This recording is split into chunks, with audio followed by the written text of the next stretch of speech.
The following is an audio transcript of protected Site-7's secure facility dossier, provided by the Assistant Director of RISA following the passing of Director Maria Jones.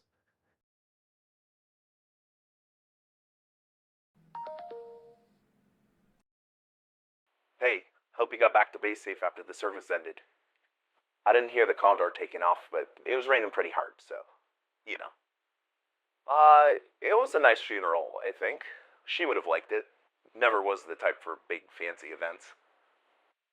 Anyhow, I was writing to share this. We found it on a USB among her possessions. Normally they have RISA Tech scan this sort of thing to make sure it's not anomalous, but I think they didn't even bother this time. If Maria Jones wanted to sneak something past the Foundation, she would have done it before she died, and probably would have gotten away with it too. Hey, Chris? Yeah, what was that? Oh, you're on the phone, Chris. Sorry. No, it's okay, I'm coming. Sorry, got distracted again. Evie's taking it pretty hard. Well, take a look once you get back on site. I think you'll appreciate it.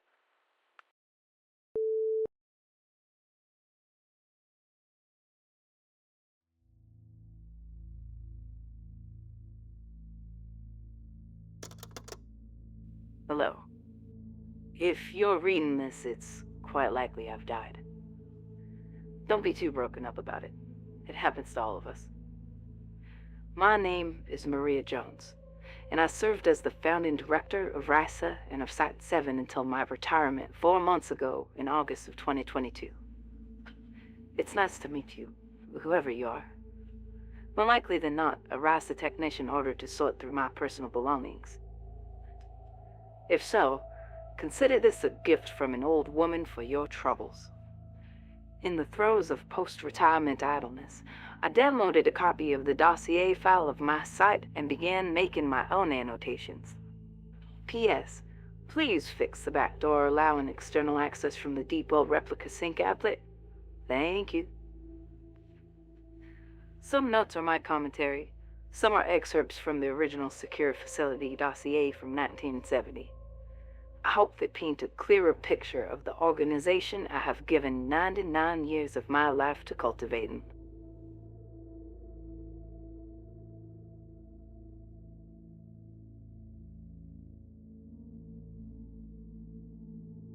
Site-7 is a centralized command center for the Foundation Records, Archival, and Information Security Administration, also known as RISA. As such, the site is built and tailored to provide a base for RISA technicians to perform the vast array of duties that support the Foundation's technical backbone. Until it was migrated into a secure pocket dimension, the SCPnet server cluster was hosted at Site-7. The technical offices have remained, as have the AIAD Artificial Intelligence Farm and the Panopticon surveillance program. The pocket dimension line is a lie, known only by a few trusted RISA systems engineers. We do keep regular backups in several different dimensions, automatically every 30 minutes if I remember, but the main working dataset is required to be in our universe for latency reasons. The protected site is located 81 kilometers off the coast of Alaska in Norton Sound, originally founded by RISA Director Maria Wesley Jones and chartered by O5 Council Edict 10243 in January of 1970. The Foundation never required a cover story, as it is shielded by means of an SCP field. The site has grown from 30,000 square meters across 3 platforms to the 100,000 square meter 9-platform behemoth it is today, making it the largest technical site in the Foundation. Protected Site-7's nickname among the wider Foundation is the Site at the End of the World. This is well earned. Most employees of the Foundation will never visit or hear of Site-7. Among those that do, details are limited to it being a secure data center for RISA. While technically true, this dramatically undersells the value and importance of the site, intentionally so, as the nickname was first disseminated by RISA technicians themselves. The individuals who do visit discover that in an organization of isolated facilities, Site-7 stands a cut above, well into the realm of the paranoid. It can only be reached after a series of commercial flights and a long drive across the frozen waste of western Alaska, followed by a short quadcopter ride, or, if you arrive during the seasonal blizzards, a longer boat trip, 80 kilometers offshore to where the 9 refurbished oil platforms lie. From shore, it looks like nothing more than an ever-present blizzard. 90% of personnel stationed at Site-7 belong to RISA's various offices and work on the vast cornucopia of projects under the administration's purview.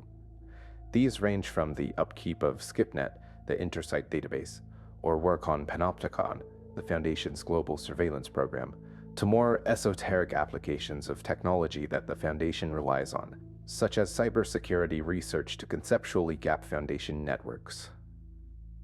The engineering office's small army of machinists handle the material and logistical challenges of running what is essentially an offshore city, aided by a select group of Thaumiel-class anomalies. The situation is a strange paradox. As the host of the Foundation's database but physically separated from civilization by miles of water, Site-7 is at once disconnected and intricately connected with the rest of the Foundation. All of this has contributed to a culture of staunch isolation and independence at the site, as is often the case with technical specialists. Doing work few see and even fewer understand, personnel at the site at the end of the world are exceptionally tight-knit and willing to step up to the task at hand in the interest of helping their colleagues. You cannot understand Site-7 without understanding how the Records, Archival, and Information Security Administration was born. They are so intertwined as to be inextricable, and in many cases functionally the same entity. RISA was officially created in 1969, but the reality is that it existed well before that. I was hired by the Foundation in 1963 in a programming position at Site-19. At the time, computers were a novelty. They had little use to the mission of containment outside of some limited tasks. No real database systems existed, and we were still decades off from having meaningful simulation technology. But the Foundation is, and always has been, cutting edge, and so there were computers. And where there are computers, there are programmers. Back then, programming was a woman's job, akin to a secretary. I didn't see it that way. I saw the devices for what they were, limitless potential for organization. The problem was that we didn't have any kinds of standards. Most documents and records were still on paper, and every division had a different method for loading and storing data, recording anomaly information, etc. And this is to say nothing of regional language differences. So, I worked.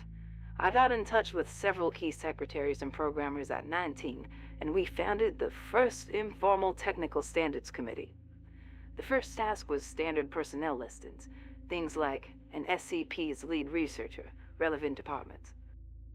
It was a pain, but after 4 months we unified all active research files to use the same system for employee listings. Luckily, the site director had our backs throughout this process, and HR was very appreciative. I pushed to initiate standardization more widely throughout the Foundation, meeting with other programmers from around the globe to start what ended up as a decade-plus process of developing new formats for storing and searching the vast quantities of data the Foundation intakes every day. Soon, I was visiting other sites to inspect their storage, write reports on data flows, and see what changes we had to make to our proposals. It was horribly slow and frustrating. Nobody took us seriously. They scoffed and stonewalled us from accessing the records. Then, Incident Neolithic happened. I'll spare you the dirty details, but a particularly nasty anomaly woke up after a botched feeding session and decided to teleport 9,000 kilometers away to Prague. Site-19 had the technology to keep it docile, but it was still a growing, screaming ball of plasma. And now it was in Europe, where none of that know-how existed. Administration desperately tried to search through and mail over all the relevant documents, but by the time it arrived, the anomaly would have grown unmanageably big. Were it not for the fact that both sites were trialing a standardized SCP containment record format, The heart of Europe would be a second star in our solar system.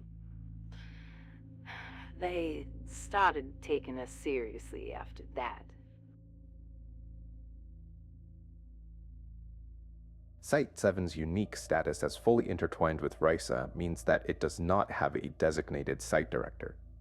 Instead, the current RISA director occupies both positions, running both the site and the organization it hosts. The day-to-day operations of the site are delegated to the subdirectors of the various offices. There are 4 offices, each handling part of RISA's purview, making up a total of 389 on-site personnel. Additionally, Platform 9, Mount August, is a restricted sector of the site. There are no walkways leading to it, and aerial transport is only permitted with express authorization. Staffing information does not factor the number of personnel, if any, that are stationed at Platform 9. The 3 platforms that make up the site have finished the extensive process of refurbishment to suit our needs. Internal rooms have been expanded, drilling and monitoring equipment has been torn out and replaced with computers and magnetic tape recorders. Underwater cables have been laid providing power and connection. 3 platforms for the 3 wings of RISA: archival, technical, and engineering. The Records and Archival Office is managed by Subdirector Head Archivist Sandra Wellick, who oversees Site-7B, the RISA Vault. The Archival Division predates RISA by almost 20 years, and was tasked with organizing and storing Foundation internal records. The idea of organizing all of the Foundation's documents was a pipe dream, so their purview was limited to documents like O5 edicts and memos, diplomatic records, etc.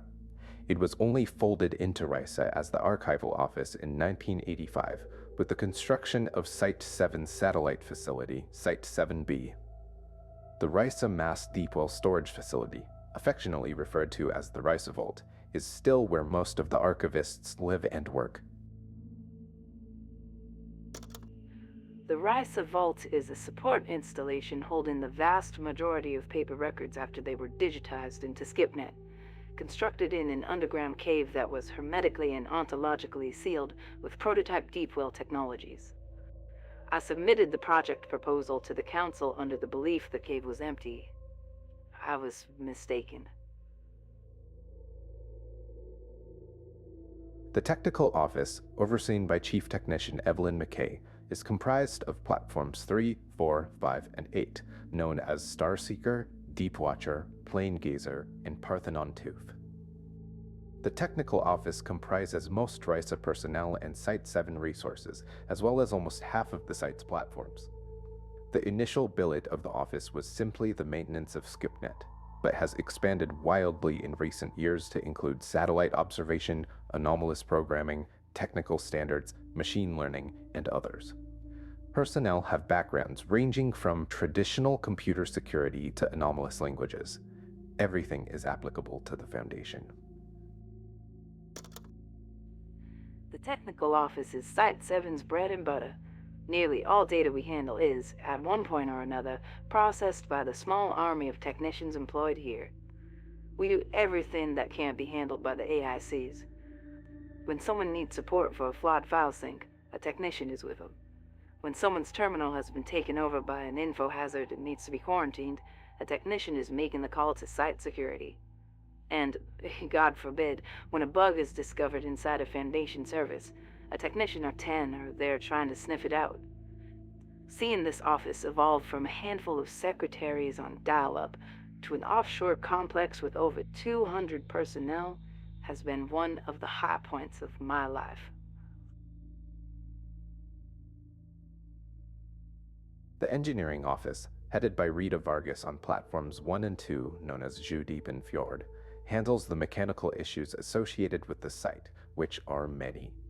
From cable management to physical gapping to hardware and paratechnology repair, they do it all. They also process all new materials brought onto the site from the regular supply ship visits. The electricians, plumbers, and engineers are the invisible support network keeping the site functional despite the never-ending cavalcade of problems and a scarcity of spare parts. It's a common refrain on the site that if you're not sure where something is, stop looking for it and start looking for the nearest blue jumpsuit instead. Living on an artificial archipelago 80 kilometers offshore presents unique difficulties. Waste and power management are constant concerns. The unique pieces of hardware are near constantly subjected to below freezing conditions, and it's often said that if every wire at Site-7 was laid end to end, they would encircle China.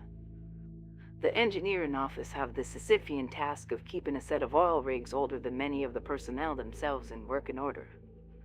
Crisis after crisis, incident after incident, the engineers have earned my hard-won respect for doing the impossible.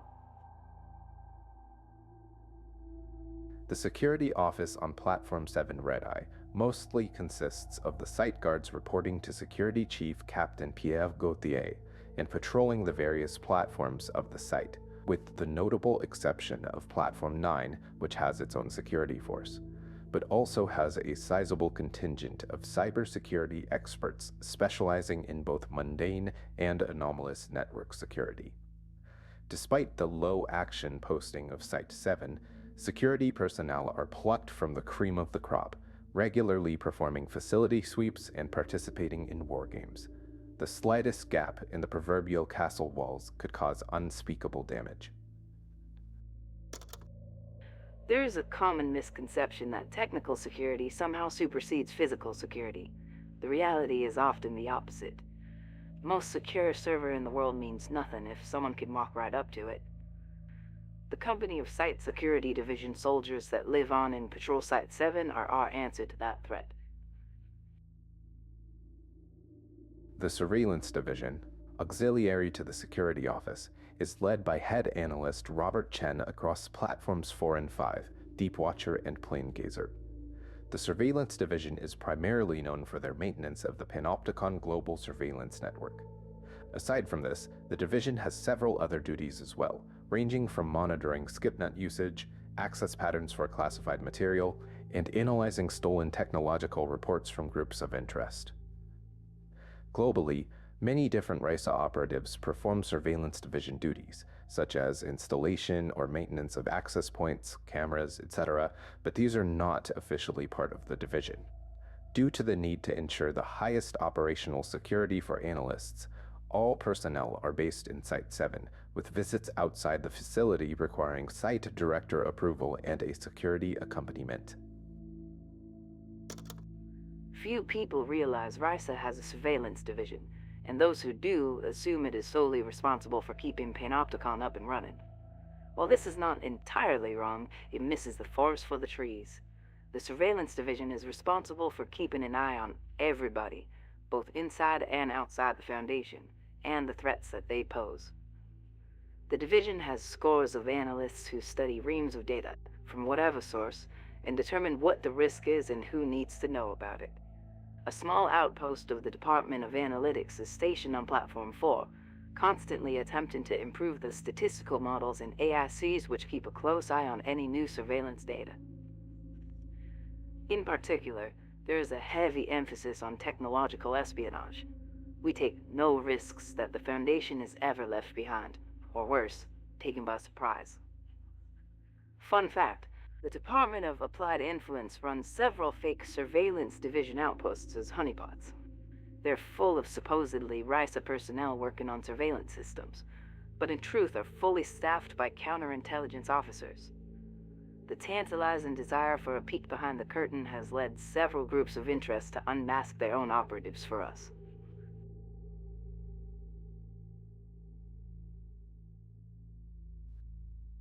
All information regarding the Special Technology Applications Group directed by Dr. Victor Moses on Platform 9, Mount August, is permanently redacted. STAG is to RISA what RISA is to the rest of the Foundation. Fiercely independent and intensely secretive. I'm afraid I can't share much since I don't know who will be reading this or when.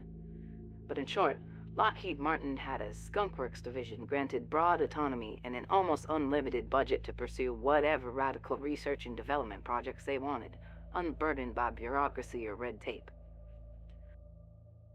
The results were some of the most important engineering advances of the century, and the system was adopted by many groups, including the Foundation. If the Foundation is the cutting edge of technology, then RISA is the leading edge, and STAG the bleeding edge.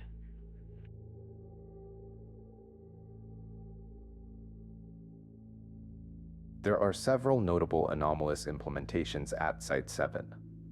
Y66 Acaster Crow Thermokinetic Rune Reactor, a one-of-a-kind alchemical thaumaturgic reactor that produces several thousand megawatt-hours of power that Site-7 consumes on a monthly basis. A thaumaturgic hot rune is submerged in an alcohol solution that gradually dissolves it, the resulting vapors spinning a turbine and producing electricity similarly to a mundane nuclear reactor. Produced in 1989 by a joint task force of Applied Thaumaturgy, Alchemy, and Paratechnology Division personnel. The Artificial Intelligence Farm is a server farm kept isolated by the Artificial Intelligence Applications Division to breed and train new shackled AICs. Site-7 is the origin facility for all Foundation AICs, which are then reset and uploaded to their host site. The exact process is classified Level 5 AIAD. the Atreus Array is a network of 29 satellites, 12 geostationary and 17 LEO, that provide real-time communications, weather, geographic, and anomalous data on Earth and the solar system. The Panopticon system is the global surveillance system that has allowed the Foundation to monitor anomalous activity and ongoing situations in nearly any location on the planet, patched into well over hundreds of millions of devices worldwide. It has been hardened and braced through anomalous means, including noospheric conceptual anchoring to minimize an outage risk. The Parthenon Tooth platform hosts the ancillary server cluster on which non-essential RISA services, testing software, and other Foundation environments are hosted. The servers are regularly administered blessings, baraka, puja, etc. by Tactical Theology Division personnel, and circuit boards have been printed in runic patterns. Additionally, the entire server cluster rests on an elevated platform that can be lowered directly into the sea in the event of a catastrophic meltdown. Individual servers have been thaumaturgically waterproofed. All information about the Warhol supercomputer has been redacted. Site-7 has a lot more leeway in applications of the anomalous than the rest of the Foundation does. It's a bit of an idiosyncrasy, a protected site that uses more anomalies than some others can even contain. But then again, many things about RISA are idiosyncratic. The only way that these marvels of software and hardware engineering can be created is separated from the politics of Overwatch Command and the daily trials and tribulations of containment. Here, isolated and surrounded by the barren sea, we've created a floating city filled with the brightest minds of the generation and given them a free pass to build whatever they can build that makes our impossible task a little bit easier. Isolation is Site-7's defining trait, but it frees us from the burdens of the rest of this massive behemoth of an organization. It's a sword we wield with impunity to cut the Gordian knots in our path.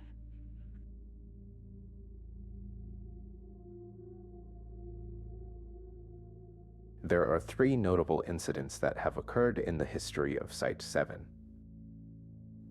Codename Syracuse, dated February 2nd of 1985.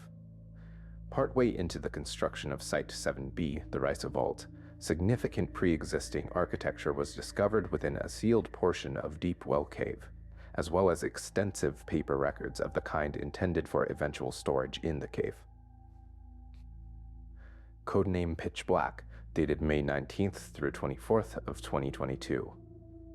On May 19th, the Global Panopticon Surveillance System, SCPnet, and numerous Foundation communication systems suffered a major outage. Such an outage should have been extremely improbable due to metaphysical anchoring. The failure cascaded throughout the world and caused a number of containment breaches and incidents. Unexpected disruptions and technical issues have periodically manifested since. It is believed that these are related to the Pitch Black incident. And finally, Codename Meltdown, the date of which has been redacted. A power surge from Site-7's thermonuclear reactor caused an electrical fire on Parthenon 2's secondary servers, where non-essential SCPnet servers are hosted. Several redundancies failed to activate, causing service outages for multiple hours while the fires were fought and the services were temporarily migrated to the Red Sea facility. Following the incident, an extensive internal investigation was conducted to ascertain the cause of the failures. Site-7 has remained largely free of the kind of capital I incidents that are constants at other sites of its size. That said, our internal files are still full of events, problems, solutions, and more problems. Even with our file organization, they can sometimes be hard to navigate. In the interest of mitigating that, in 2004, I requisitioned DIDACT.AIC from RISA's Artificial Intelligence Application Division and released it into the RISA internal archives with orders to observe the database and select files it considers particularly relevant to Site-7's history. To this day, it is still sorting through our digitized archives, faithfully following its orders. I have attached its findings, continuously updated. I hope they help you understand what life might be like for the good people stationed in the Norton Sound.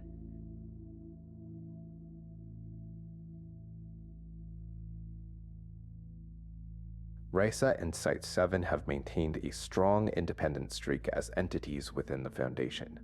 Their unique status and situation as a physical enclave of an entire department has led to idiosyncrasies and peculiarities in structure. This has caused friction in the past, particularly with regards to cross-site interaction. RISA technicians also have a reputation for being mavericks and preferring to solve perceived problems without waiting for bureaucratic approval. These are negative side effects of an overall positive state of affairs. The physical and organizational isolation of Site-7 has allowed it to form a unique working culture, one exceptionally well suited to the unique job we require them to perform. Rather than depend on Foundation resources, personnel are trained to rely on their own knowledge to produce dynamic solutions to technical issues, many of which have literally never been faced before, and given broad license to implement them. It is infeasible for any large organization to operate wholly on this philosophy. A clear, top-down command structure is necessary for an organization as large as the Foundation to function effectively. However, at the same time, an organization as large as the Foundation begets the need for a smaller, more independent arm to quickly act, maneuver, and solve problems where the larger body cannot. This is RISA. Once upon a time, there was a big caveman and a little caveman. As is the way of things, big caveman got the food, the women, and the power. Then one day, the smaller caveman made himself a particularly sharp rock, and the world changed forever.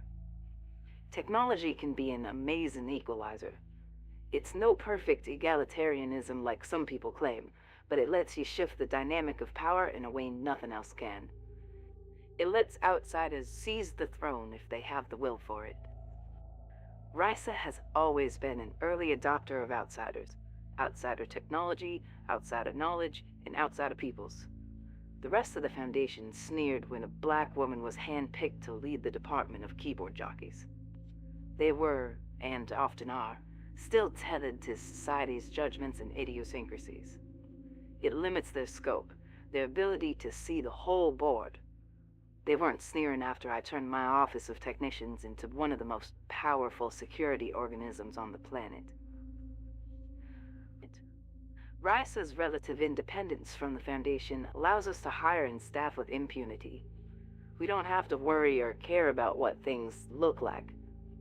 The abilities people have, the perspectives they offer, are simply far too important. The rest of the Foundation can call us weirdos, bleeding hearts, progressives. But the fact is so much simpler than that. We are the sharp rock.